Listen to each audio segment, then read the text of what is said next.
Love this podcast? Support it and sponsor today. Simply head to ozcastnetwork.com for details. It's The In Show, Australia's only show dedicated to innovation from Adelaide, Australia and across the globe. Hi, this is David Grice and Troy Sincock. Now, this show is all about innovators and entrepreneurs, startups, people with great ideas who really are looking at, a way of changing our lives for the better, making things more efficient, more effective, and they're putting everything on the line to do it. It's pretty inspiring stuff. It really is, and the difference these people are making to the way we live our lives is just unbelievable. You think about where we were 10 years ago in comparison to where we are right now. It is absolutely amazing where we've gone. Isn't it funny, because some of these ideas come up and you often think, did we really need that? I mean, as humans, couldn't we just, get up and turn the TV on and off ourselves rather than needing the remote? I mean, if you take a look at how that has changed people's lives, and now, for me, things like that come up all the time, and I'm like, do we really need that? But what you realise is, when that's taken care of, then all these other things show up that you didn't see. And, it's really making us be so much more efficient than we were in the past, so we can concentrate on those things that matter most. Well, the thing is, there's so many arguments over the remote control in my household. Who actually holds it? It's usually the child that holds the key there. But, it's just amazing how years ago we would have thought of these things as something so far-fetched and so really weird, but now they're things that we can't live without. Exactly. Star Trek is real life these days. It sure is. Now, you can subscribe to The In Show at ozcastnetwork.com. Just hit the subscribe button to choose your preferred platform. We've got a big show ahead of us. We certainly do. Now, we're actually going into the world of the Rotary Clubs. Now, they're part of an international network of business professionals and community leaders who strive to make the world a better place through practical efforts. But you might not know that the Rotary Club of Adelaide particularly has an innovation group. And we're going to find out about their work with Hands On Project, which are making artificial hands for victims of war and landmines. And we're also speaking with Scott Rogasch from the Forage Supply Company, who are creating a movement of people helping themselves and the world around them. They're on a mission to show you simple ways where you can contribute to the environment and bring sustainability to your life. It was more just a big passion I saw, and a lot of our ideas and thoughts come from overseas and, different countries and how they do it, and even just through the food we eat. A lot of countries in Southeast Asia and Europe, it's sort of lots of fruit and veg and small amounts of sustainable meat. So, it's sort of instead of meat and veg and meat, where I feel Australia's a bit, we're very much big, got to eat the big steaks and a little bit of veg. If we might have had a bit more understanding on the impact it's having on the environment, we might be able to start changing our ways a little bit. More from Forage Supply Company a little bit later, but now here's Claire with more in news, including a story about how human skills, not technology, will be increasingly valuable for the innovators of the future.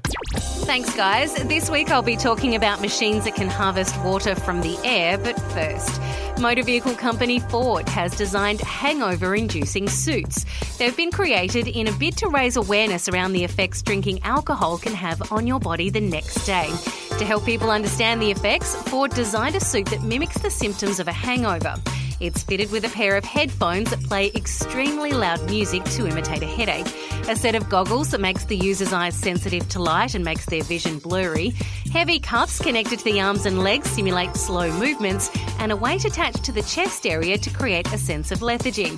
Not much research has been conducted into how a hangover affects your driving ability, so this seems like a great step towards finding out more and raising awareness.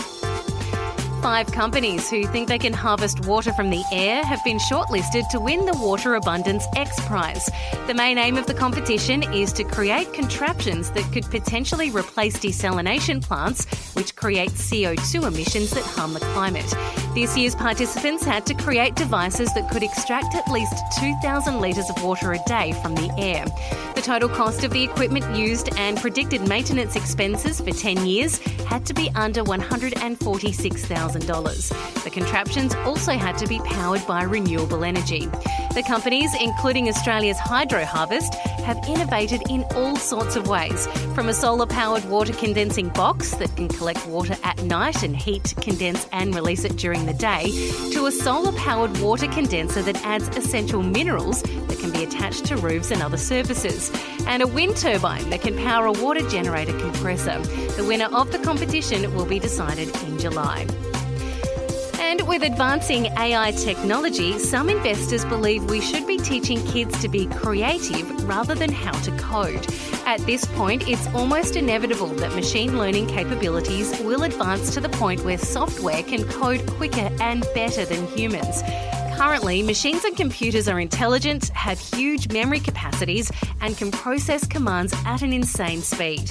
But education systems around the world are still recommending that kids learn STEM subjects like coding if they want to be a successful entrepreneur.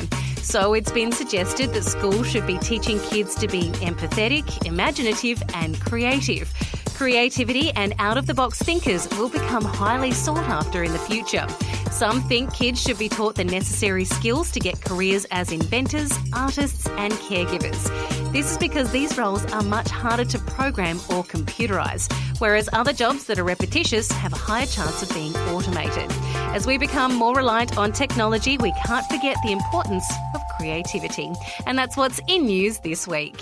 Thanks, Claire. Well, David, that's really been something that's come up when we started doing the in-show. We thought, it was all about technology, but it is very clear that the human skills are going to be the things that really make a difference. After all, someone's got to come up with the idea in the first place. Yes, and creativity plays such a part in this. And I'm all for teaching kids the art of being creative and just letting their imaginations run wild. And there are so many brilliant people that are capable of creating code and those sorts of things.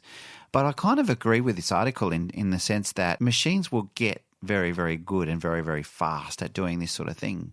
So if we can continue to keep these creative skills in kids emerging and bubbling up, then surely that's going to stand us in much better stead in the future. Particularly when you think about caregivers and that kind of thing, it's really the human touch that has you as a vulnerable human, just feel safe and secure. How a robot will ever be able to do those things is beyond me. Yeah, and I completely agree. And I've actually made a conscious effort in my life to not to minimise the amount of text messages I send, but to change the way that I send them and ensure that they're always backed up with some personal, one-on-one contact, because without that, the context of words on a screen can be taken in so many different ways. And I think that one of the things that, probably everybody on the planet has been victim of is somebody sending you a message that's in capital letters. Now, for me, when I used to text, when I first started texting, I'd text in capital letters simply because it was easier to do that than do it in lower and uppercase. You're a very angry man back then too, weren't you? Well, never. But I think what I'm getting at there is that people can misconstrue a text or a text-based message in a completely different way than actually what the intent is. And I think this whole manner of communication via human efforts is to me, it just can't disappear. It's going to be really interesting to see what the future holds. It's David Grice and Troy Sincock talking innovation on The In Show. You can check us out at theinshow.online, Facebook, and follow The In Show on Twitter. I'm really enjoying doing podcasts. As a radio guy, I never thought I'd do anything different, but this, opportunity to sit down and have a really meaningful conversation has proven to be so valuable. Well, look, as a non-radio guy, the fact that I'm able to communicate in this way for me is just absolutely incredible as well. It's extraordinary that, finding something you're really passionate about and, just having an engaging discussion about that, how far that can reach. I don't think we expected the results we've received on the In Show. Well, to be honest, I had no idea that we were ever going to be speaking to the calibre of people that we are speaking to. And I'm just loving hearing their stories and being able to then communicate those stories in a meaningful way that enables people to not only find out about their product or their service, but about the journey that they've taken to get their product and their service. What's most important is that people's stories are heard, and what we're discovering through on-demand audio and podcasts is a really effective way to get to people that perhaps might have been difficult to get to previously. You think of a company where calling a staff meeting with all staff is actually impractical. Well, given the technology and the way things are going right now, you've got companies that have people in all corners of the globe, different time zones trying to communicate with each other. Yeah, the great thing about, on-demand audio or any type of audio communication is that it's just delivering this concise message that is not misconstrued in any way. It's always delivered in the way it was intended. And what's great about on-demand audio and podcasting is people can be doing other things while they're absorbing it. For example, you can be in the car or on the train or on the bus on the way to work, and instead of listening to, the drivel that might otherwise be out there or, endless music, you can actually participate in a constructive conversation and find your life enriched as a result of that communication. Now, David, you and I, that's what we do with our lives these days. That's exactly right, and we'd love to help you. If you've got a business or you're wanting to deliver a message to a different audience that you don't already have, we would love to be able to help you in any way, shape or form. Just email david@theinshow.online or troy@theinshow.online. No matter where you are in the world, we'd be happy to help you with your communications with on-demand audio and podcasts. Rotary clubs are part of an international network of business, professional and community leaders who strive to make the world a better place through practical efforts. But you might not know, the Rotary Club of Adelaide has an innovation group. Recently, Rotarians, Rotaractors and their friends spent the morning making artificial hands for victims of war and landmines as part of Hands On Project. Daniel Clift, Director of Youth Services for the Rotary Club of Adelaide, and his fiancée, Elisabeth Beltrame, is the convener of the innovation group. So, guys, what's the purpose of this group? The Innovation Group is designed to be a flexible space for younger people within the Rotary Club of Adelaide to create projects that are innovative and focus on our passions and what we enjoy doing in our club. So when you speak about innovation, what can that include? Is there particular areas you're looking at? It can kind of be anything that people within our innovation group are interested in, but at the moment we're focusing on younger people because we recognise that that's their strength. And then also we're focusing on helping people overseas through our hands-on project as well. What draws you to the projects that you're getting to do with this? I mean, it's obviously this one with making hands for people is just so incredible. And I can't wait to dig into that. But what made you actually go down that path in the first place? So I suppose Rotary already runs some fantastic projects as it is. And in this case, for the one that really stood out to us was a hands-on project because of the idea of having something tangible. And we came together as a group and essentially came with a small bag and ultimately in pieces. And then by the end of this 2 hours, we'd assembled a fully functioning prosthetic hand. Ultimately, that will go to victims of a landmine explosion in Southeast Asia. And we'll actually receive a photo back of how that's impacted that person's life.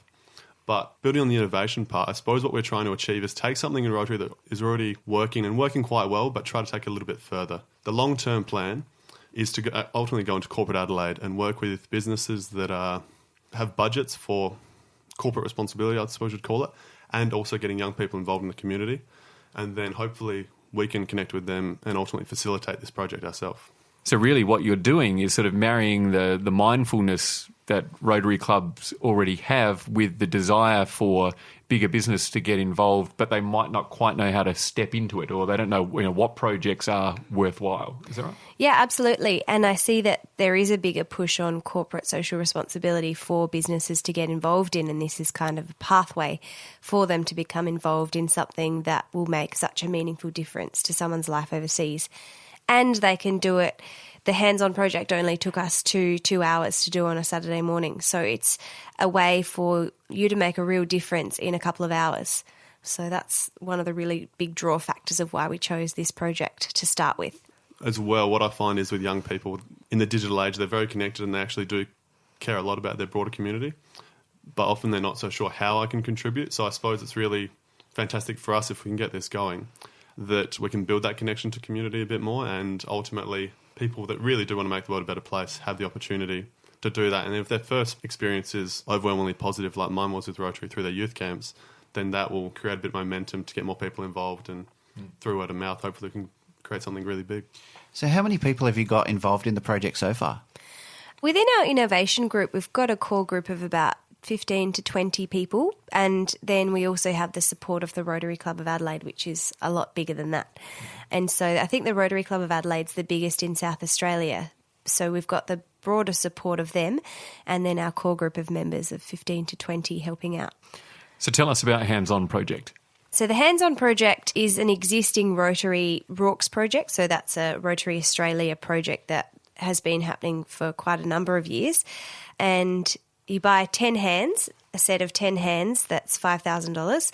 And on a morning like we did last Saturday, a facilitator comes along and helps and guides you to build those hands.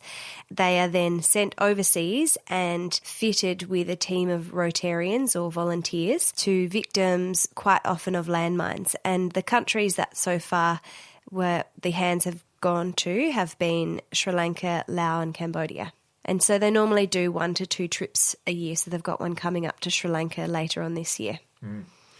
I really love what you've got going on here. It seems to me that there's, two things happening. There's, people get to be involved in an innovation group because they care about things and want to be a contribution, but it also exposes them to being involved in innovation and creating something from nothing. So is the thought being that if this is a pre-existing project, that it might start getting people's creative juices going and you might see another opportunity to take something from nothing that could really impact the rest of the world. Definitely, and that's how we've seen that the hands-on project has existed for quite a number of years, and then us being able to take it into potentially the corporate sector is where we see that we're being innovative with how it's being run. So we'll help facilitate in the future team building type activities in the corporate sector to kind of expose this Rotary project to a broader community and also hopefully interest some corporate members to become involved in Rotary if they had not previously. I can really see how this would be amazing for a corporate organisation as a team building exercise, because the value that they would get as individuals working together on something so significant, but then the difference that they can see then in the life of somebody that they've created this hand for would be absolutely extraordinary. Are you finding that that's something that you guys are looking towards trying to push forward with? Fortunately, with the Rotary Club of Adelaide being one of the largest ones within Adelaide, it also means there's people that are quite connected within Adelaide, and that means that ultimately we already have a number of places we're looking to implement this. I suppose we're still at that stage where only last Saturday we actually learned how to assemble these hands ourselves. So now we're at the stage as a facilitator, then it's up to people who want to be involved with that. My background is education, so then it makes sense that I would love to be involved to run these various corporate entities. However, I'm sure others would like to be involved with that too. The team building experience that we had last Saturday when we built them ourselves was so amazing, and to actually do it ourselves and see when you're literally creating a hand out of a number of pieces, and by the end of 2 hours you can see how this hand will make a difference in someone's life was so inspiring and really helped push along the project that we've been planning for the last 6 months. So I really can see how it would be such a great team building experience for any team in the corporate sector, the community. Any team would really benefit from these hands. I'd also just like to add that I'm probably on the younger side of many Rotarians at the tender age of 26, but I found that when I went through the RYLA programs, that's Rotary Youth Leadership Awards week-long intensive youth camp, I found it really helped me find some innate leadership qualities, I suppose. As we alluded to, it's only 2 hours of our time, but I found that we started about 9 a.m, and then it was an intensive workshop of about 2 hours or so, and we'd assembled this hand, and I just found that dopamine rush, that good feeling, just happy of I've done something good in the world, lasted the entire weekend. Then you take a really positive mindset into Monday, and just to build that momentum and have that as an experience has been fantastic. And we also did a similar thing where a common project the Rotary Club of Adelaide does is selling the wood chopped at the Adelaide show. So that's a simple one, and my background as a PE teacher, I could contribute a lot to this because I was in quite good shape. So simply it was people coming along getting cheap firewood, and that goes towards another cause. And it just, once again, if that's how you start your weekend from 8 to 10, it leaves a really, really good impression. And then ultimately you take some really positive feelings into the next day, the next week, and so on and so forth. There really is something in that, I think, for other startups and entrepreneurs to learn from, because often, the thing can be the amazing idea is created and then it's like, how do we do it? And even if you can assemble the people to physically do it, then there's having to raise the capital to get it done. And there really is something in what you guys have built in terms of like a strong network of people who seem to be almost, being able to be trusted, that if an idea comes from Rotary, that you can probably find some support somewhere if you reach out. Whereas like a startup is literally like pitching an idea and kind of hoping that someone will find the meaningfulness in it. Can you see the model that you have somehow benefiting startups and entrepreneurs outside of Rotary clubs? Yes, I think that one of the things that I've noticed from being part of the Rotary Club of Adelaide's team is that it is essentially a big team where you don't feel alone in bringing your ideas and building on them. And that has been so beneficial, and we've seen that our projects have really taken off because the support and the expertise of people in other areas that I'm not an expertise in have really meant that they can take off. And so for someone who is an entrepreneur or building a startup company, if they have an idea like that and it's linked to the community in some way, involving your local Rotary Club is something that definitely is an avenue to help get more support for that idea. Rotary is not probably an organisation that you would choose to jump in on because it's not really, I mean, for me, it hasn't been something that's been front and centre in my thinking. What made you guys get involved with Rotary? Daniel and I both got involved with Rotary from similar pathways. Rotary is really involved in youth and youth development. That's a key area of focus that they have. And so we were both involved in a RYLA camp, which stands for Rotary Youth Leadership Award, which is, yes, an intensive one-week program where you don't have a phone, you're with a group of strangers and you're really pushed to extend yourself. And it was through that, I know for myself and possibly for Daniel as well, I had grown so much as a person from that 7-day program that I owed it to the program to keep going and give back to it the next year. And that kind of grew in me in that realising the world is so much bigger than just myself. I want to give back to my community because I'm able to and I have the capacity to. Although Daniel and I are quite young for the average Rotarian age, because it helped so much in so many youth around the world, that it was a really nice pathway for us. I found that I had leadership qualities in some avenues of my life prior to going to this program, but that was things like in a sporting sense. But I hadn't had a chance to develop my skills in terms of public speaking. There's other seminars like conflict resolution, so on and so forth. And some really good life skills that ultimately, unfortunately, our education system seems to miss. And just ultimately I felt that I was able to better understand myself at the end of this program, but also has formed some really strong bonds with people from many corners of the globe. And when you're a young 18-year-old that doesn't quite understand the world, just hearing some of the stories of these young refugees and where they've come from. So just to give context, without giving too much away of the program, one of the things we do is timelines. So it's a mix of professional speakers coming along and team leaders running programs. This one's run by team leaders. And we've got a small group as they mentor them through the program. But just by about day 2, they're actually giving a small snapshot of your life. And often I found myself in a position where I was telling things quite personal that probably my best friends didn't know about me at the time because I felt very comfortable in that space and they did a lot to really make that. And just being able to hear some really inspiring stories of how people from war-torn countries essentially had got to where they had really gave perspective on life and then ultimately motivated you to be around like-minded people. The fact that they were able to overcome that trauma and still do some really good things in the world obviously brought you up to do some good as well. Mm-hmm. And Rotary provides these RYLA programs all around Australia and internationally as well. So we're lucky that we were able to experience it in South Australia, but they do exist across the world as well. And that's one way that they help to build youth in the community and help develop them. And it is fully funded. So often the model will be that, for example, we're in District 9500, which is part of South Australia. There's 2 districts in South Australia essentially. And it would be that, say, the Rotary Club of Gawler Light, for example, would sponsor someone from their local region generally and pay the full expenses for that person. And then in return, they would come back and speak at that program and say, this is what I got out of it. So Rotary is very committed to the youth and they're recognising that if they don't put a lot of attention into it, then there'll be a gap in the future. I think what we're hearing here is that there is this very strong network that exists not only in Australia but right around the world. What's the connectivity of Rotary in Adelaide like globally? I found it be quite connected, but I'm not so sure it's Adelaide specific, more that it's just Rotary specific. So Elisabeth went on this program too. I went to the RYLA North America. So that was a similar program run overseas but internationally. Yeah. So we've gone from about 40 awardees to 200 now. And there were 2 Australians. I was one of them when I went. Mm-hmm. And this time we'd probably covered a greater coverage of the globe in terms of awardees. And ultimately I found that the generosity of people was overwhelming. Never had that level of kindness to otherwise strangers. So we had met these people for about 3 or 4 days. And then ultimately I was travelling around North America just for some time afterwards because it's a long way to get there. So I thought I'd enjoy myself while I'm there. And I found that I actually changed my travels because people just opened their doors and said, you can come stay with me, I'll show you around my city. And we just overwhelmed by the kindness simply because all we shared was a Rotarian. It comes down to 4-way test, they call it. It's really 4 key values, and the fundamental theme is having integrity and being a good human. So, if people are hearing, how connected Rotary is and that you're now working in the innovation space, if somebody had an innovation that they wanted to get off the ground, how would that work? Can they literally become a member and, put an idea in front of you, or is there more formalities than that?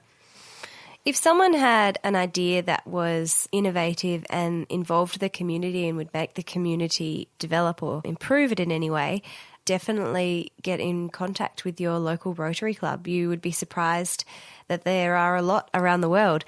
I didn't probably realise how many Rotary Clubs there were before I was actually in it, but there are so many. And get involved with them, because they're always a group of people that the common theme is that you want to help your community and serve your community above yourself is the key theme. But sometimes people don't have the ideas themselves. So if you have the idea, take it to them. And I know certainly in the past and even now, I would be happy to hear from any innovative projects that are out there that can help the community. So what's next? We're building hands. What do you see as the next project you guys are interested in getting your teeth into?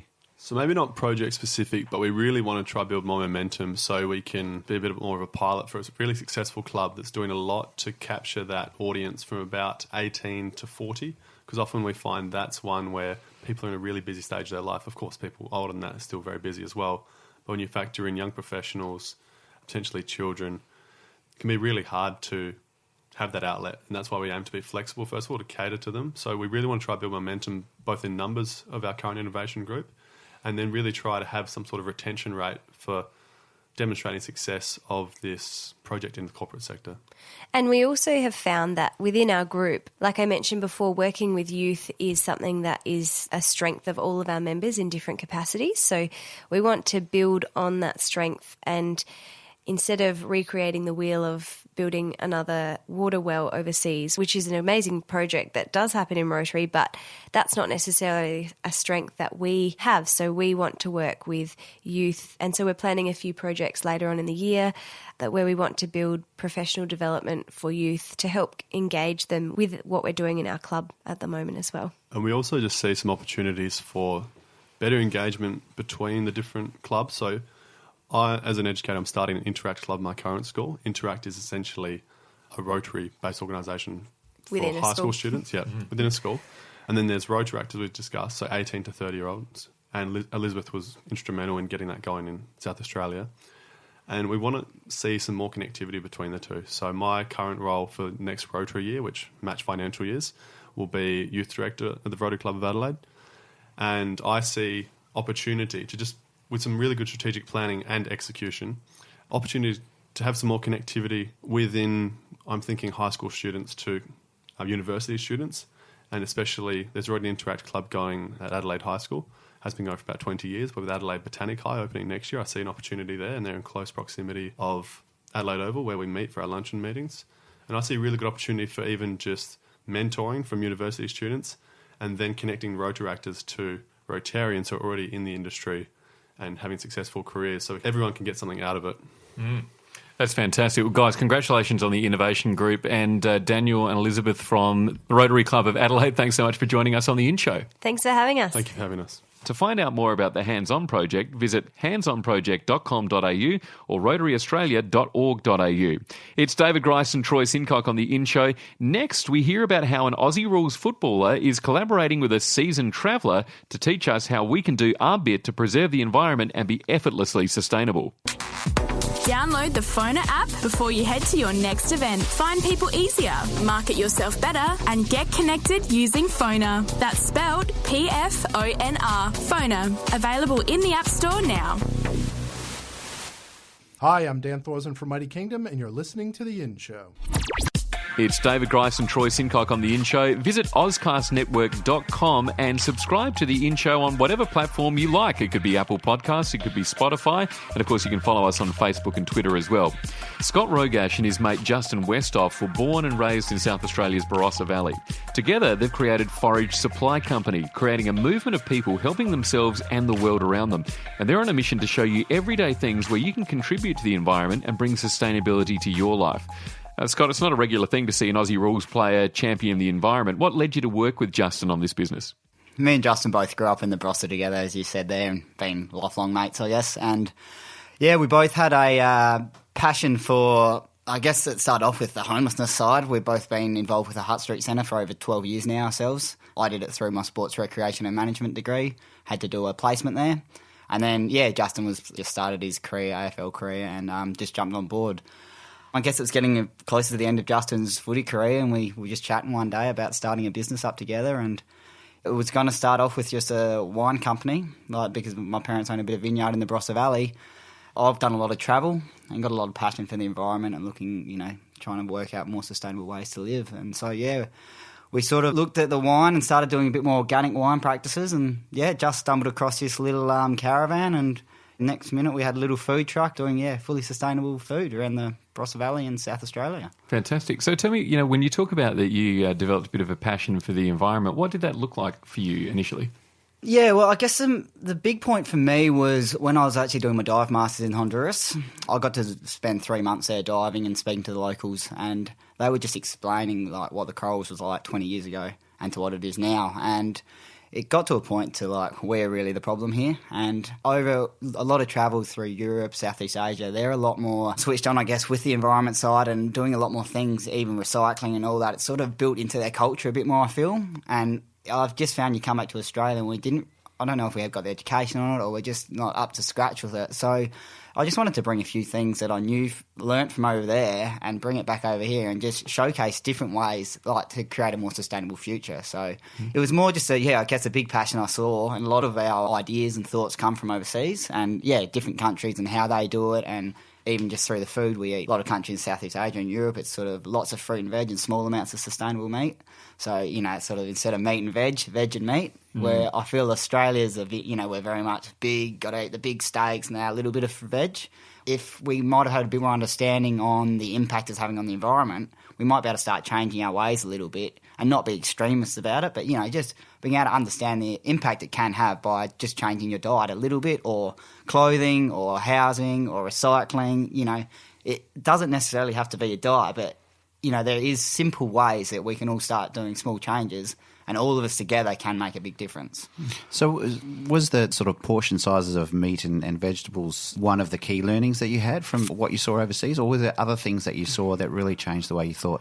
Mostly the fruit and veg is the easiest way that I could find personally that I could make a big impact on the environment, and most probably didn't know how much resources the animal agriculture business uses. So I started doing a lot of study, reading researchers.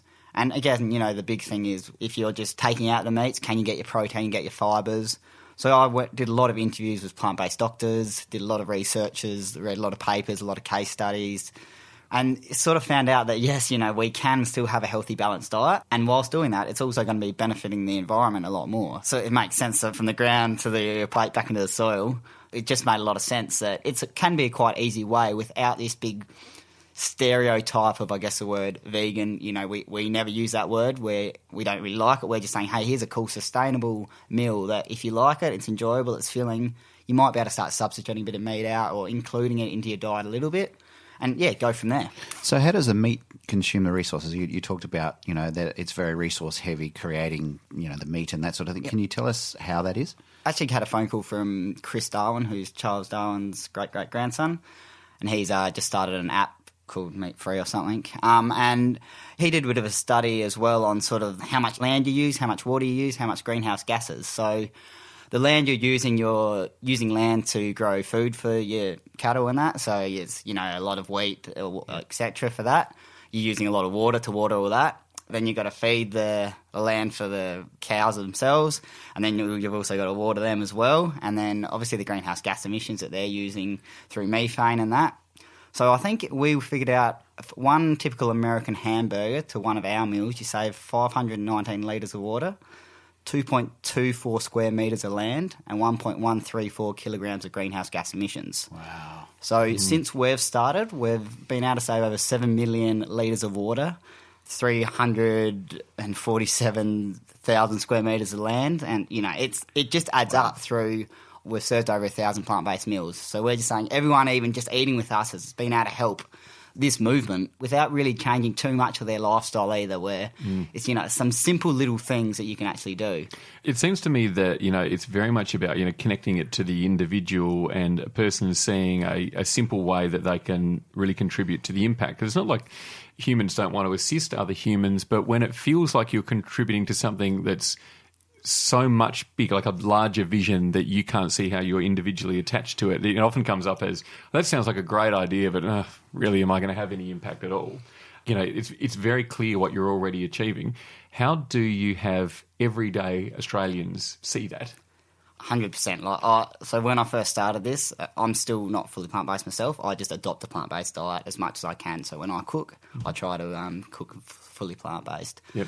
But yeah, I did a social experiment where I went completely plant-based vegan for 3 months and saw the troubles that you can have when you go to your local pub. What do you have? Oh, well, we've got a veggie burger maybe. It will take the cheese off and it's just a plain veggie burger. And so I thought, okay, well, I actually don't know how to cook plant. I don't know myself how to actually do it. So what we wanted to do is, I guess, our target market's Gen Y, Gen Z. Actually educate the kids on how to grow something and then actually how to make something out of it directly, which will be filling, which will get you your proteins, your fibres and all that. And yeah, I guess it's that education on actually how you can make a nice, tasty meal from it, because it is still the ease. When you're shopping, you'll go chicken breast on special, let's go spag bowls on special. My kids like it. It's easy. You can't argue. It's been how we've been brought up. But if there's ways that we can now start educating and showing them how to make these meals, it's actually quite simple. So we can our plan is to actually help educate people on how to make simple plant-based meals and show them how to start incorporating it. And if they can't do it, come and eat with us. We can show you the meals and we're more than happy to give you the recipes. We want kids to be learning to do it at home, want parents to have a muck around with and have some fun with some veggie lasagnas or whatever it really is you want to try. I really like that because, you sort of think of if someone were to make a decision around, look, I do want to make a contribution in that way, and you buy a recipe book. I mean, the amount of times that I've done that, you see the picture, I cannot wait to make this thing, it's going to be amazing. And then inevitably, like there's some ingredient or something that you don't know what it really is, it doesn't explain it, or you don't know, you get what it is, but you have no idea where to find it, and you find yourself running around to different places to find like one jar of whatever it is that you're looking for. And you get to a point where you kind of just give up and say that it's not working. That for people to be able to go, I want to be a contribution to this, and for you to sort of hold their hand through the process is extremely powerful. Very much. Nutritional yeast, when I started, I'd never, it's a substitute sort of for your cheeses on lasagna and that. Where do you find that? It's until you actually start looking, it's everywhere, but it's I know it's just not something you'll normally have in your cupboard at home.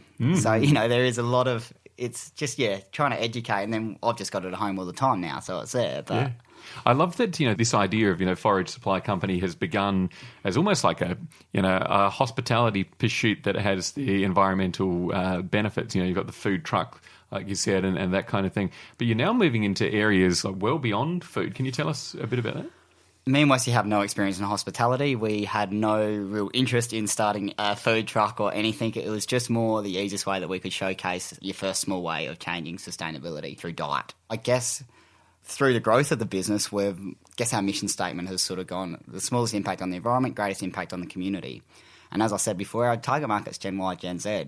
So we nearly became more of an education and showcasing ways to do it. So we've now gone into building school-based community gardens for the kids. So they are the guys that are going to make the change. That's the demographic coming up that they understand the consequences that, and sadly they're the ones that are going to deal with the consequences that we might leave behind. So I know, Wesley's got 3 kids himself, so he wanted to sort of showcase, make sure they got to see the same, rainforest and all that.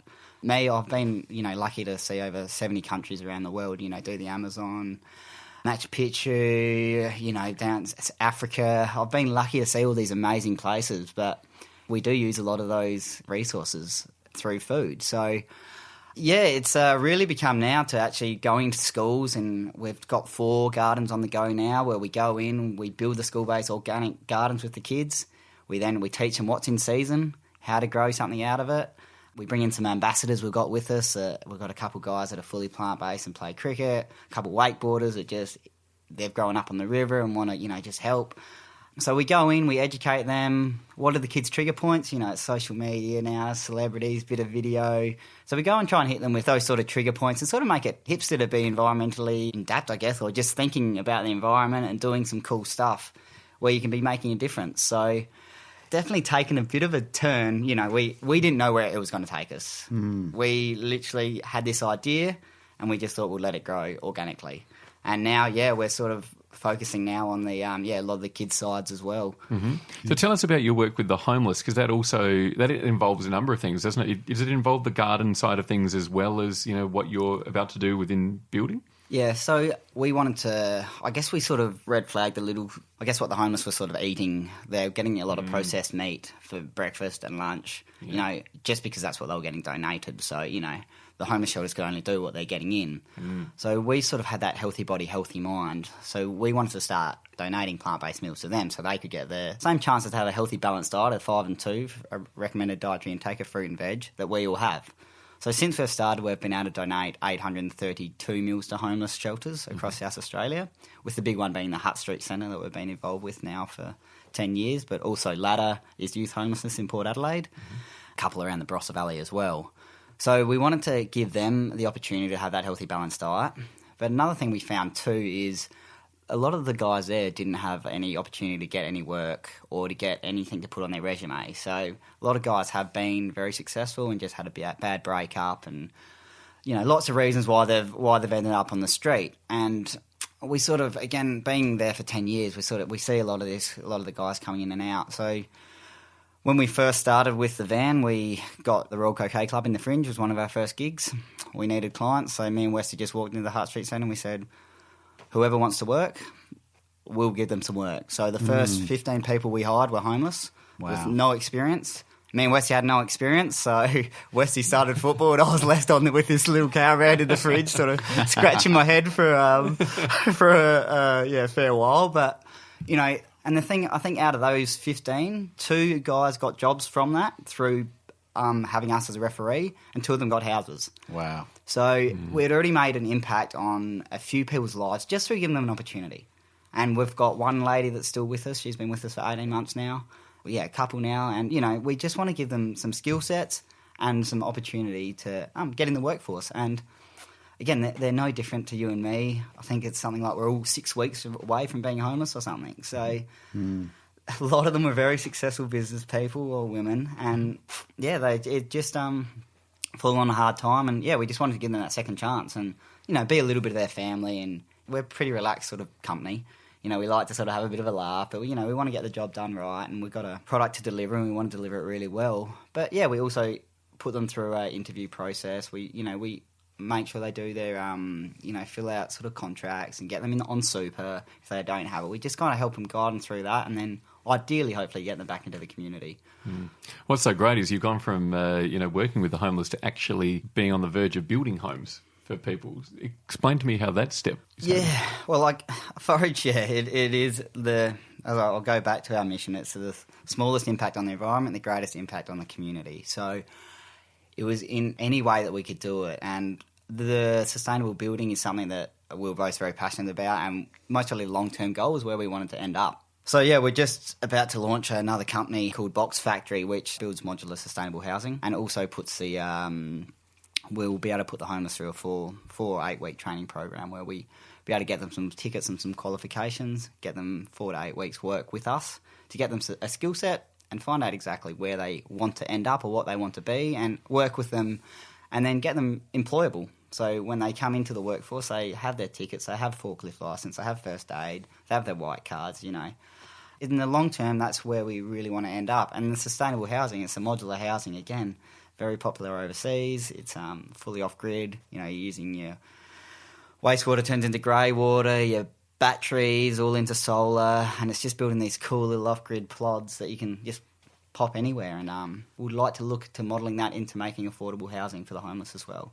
So essentially what you're trying to do there is build not only the homes, but build a career path potentially for some of these people. So training them in skills that they may or may not already have, or, you know, you might find that somebody's already got the skills to be a carpenter but just fallen off the radar for whatever reason. That's just absolutely unbelievable. I mean, when you look at this model and how this could apply not only just in South Australia but in other states and territories around Australia, but around the world as well. I think this is just absolutely extraordinary. Yeah, I agree. And, you know, when it comes to, you know, what you're creating too, you know, it's sort of become like a lifestyle brand in some respects, hasn't it? Because if you take a look at the implications of eating in a sustainable way and then the impact that that then has on the environment. But if you were living in one of these homes and eating that way, like what kind of impact could a person actually have?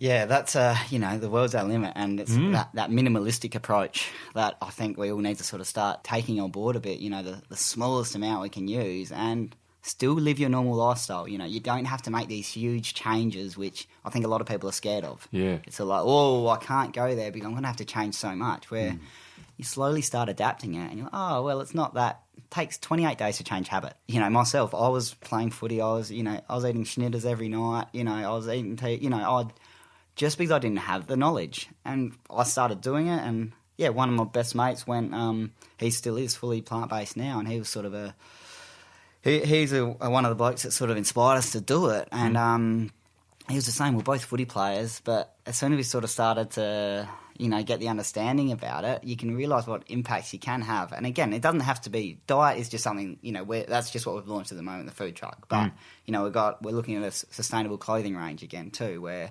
using sustainable materials and, you know, only buying clothing when you need it, not buying cheap material clothing that lasts, you know, maybe one summer and you have to throw it out after 3 or 4 wears. You know, trying to get stuff that you can wear for your lifetime. And, you know, again, it's just little things like that. And then you delve into, you know, recycling, and you keep cups and everything. We are becoming a lot more conscious.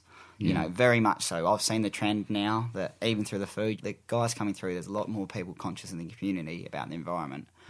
But we're still a long way to go, But, yeah, these little houses, you know, the wastewater could go into the grey water, which goes into watering the gardens, which then you go into picking, you go to making, and it goes back in. It's just this lovely little circle. So I guess that's sort of the idea. And even bringing these little gardens into the school scheme, canteens, where the same thing, they're off-grid canteens. The kids from the gardens pick it, they start using it into their school's recesses and lunches. They start getting their 5 and 2 fruit and veg.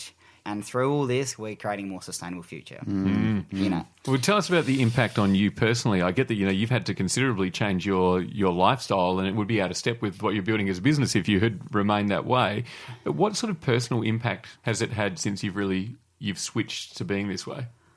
I mean, I'm going to be honest that when I first started, I mostly didn't do it the right way. I wasn't getting the right proteins. I wasn't, you know, I lost a lot of weight, and it mostly came back, and a lot of people going, well, you look sick, you know. Yeah, right.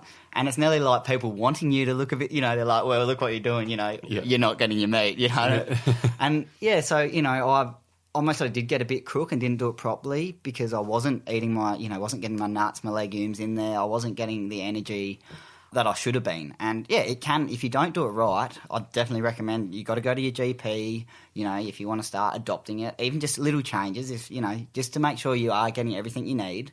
And then, yeah, but once you sort of do it and you realise, you know, you do your green smoothies in the morning and you just make sure you're eating plenty of nuts and, you know, actually, once you've changed it, it's not too hard. And, you know, I'll still eat a little bit of meat at weddings and whatnot. I'm, you know, tasting Australia, people have been coming around with these lovely, you know, dishes that, you know, I'll also have a little delve in. I'm not, you know, not 100% perfect, but yeah, it is. It's a way you can change your lifestyle pretty easy. And yeah, we just want to showcase how to do it, and it's not that hard. You know, it's actually not that hard, but it's quite funny because obviously a lot of my mates are footy players, and you know, but even a lot of the guys said, oh yeah, we've been having a lot more plant-based meals, you know, we've been eating a couple of vegetarian meals, it's actually quite light. You feel, you know, it's actually quite light on the stomach, you actually feel really good, you got energy.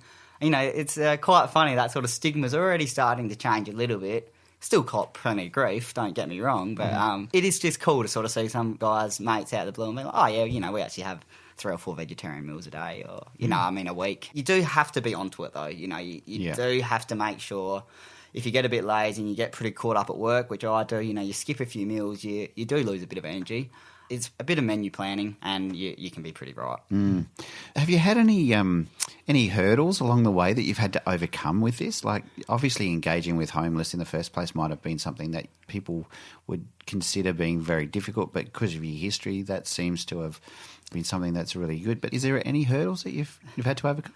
A fair few hurdles with... Actually, here our business model is we're going to start a vegan food truck in the Barossa Valley where most of our profits are going to go back to feeding the homeless, and all our employees we're going to try to hire the homeless as all the employees.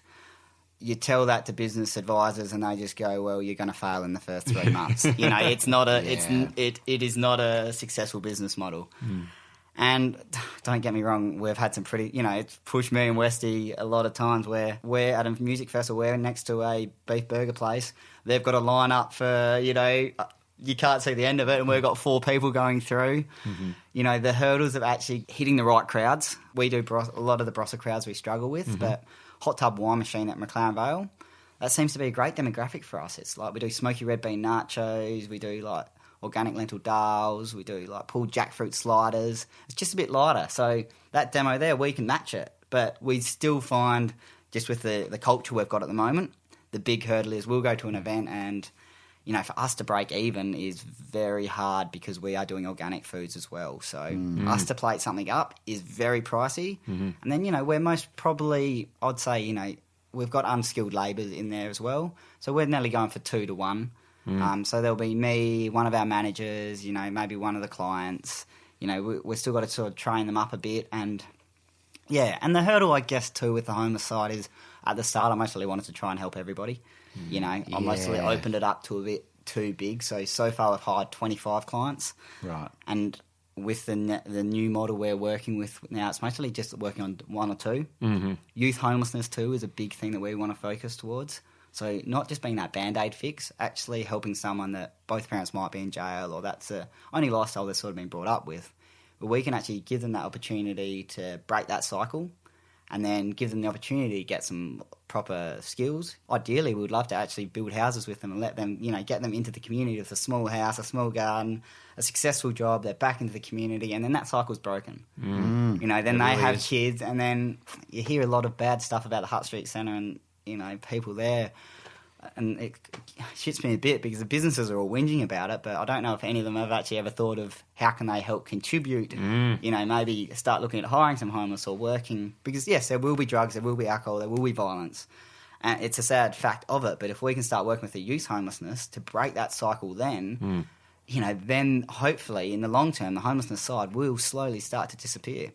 What I can really hear in what you're saying is that, your commitment to the community and to people is there first and foremost, and, the business is probably behind that. I can really see how, this is a long game, isn't it? You're looking to find where your market exists in the current environment, meanwhile looking to fundamentally change the way people operate so it creates a market for your business by teaching kids at a young age. If they come up that way, then it could be likely that in however many years' time, Forage Supply Company's food truck will be the one with a long line. Meanwhile, the one selling the beef patties are going, what just happened to my market? So there's something about what I really admire is that you're having to create everything, not only a business, but the market, and that's not having you stopped. We speak to innovators of all kinds here. What I love is that you really are genuinely innovating at every level, and as part of that is kind of what you could call social innovation. I mean, you're literally changing the way people think, and instead of looking at an existing market, you're creating something from nothing because of the vision that you have, and the implications that it has for business, the environment, and people is really admirable.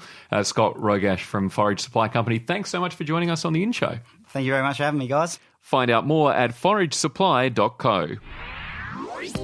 Next week on The In Show. We'll have more from the world of innovation, and Claire will have some incredible ideas being developed from all corners of the globe. And you can subscribe to The In Show at ozcastnetwork.com. Hit the subscribe button to choose your preferred platform and rate us 5 stars if you like. Share an innovation you're working on at theinshow.online and follow us on Facebook and Twitter.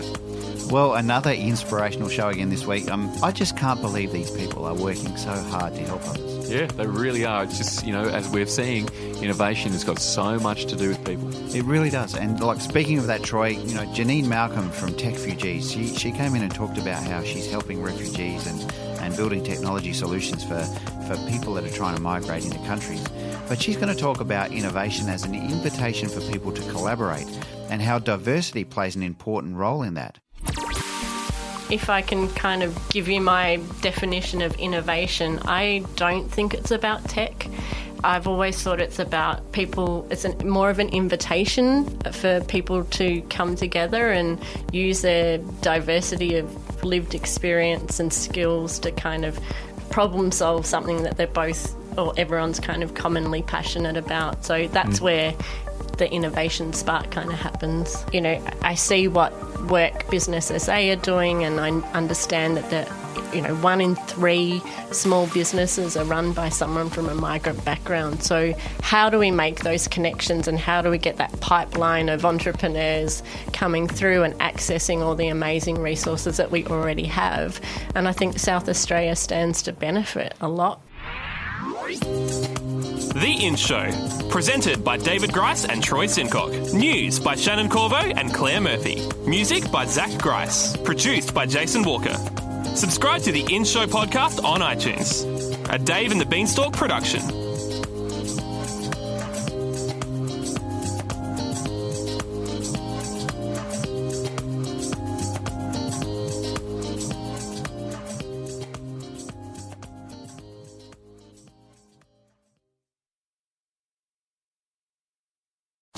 Love this podcast? Support it and sponsor today. Simply head to AuscastNetwork.com for details.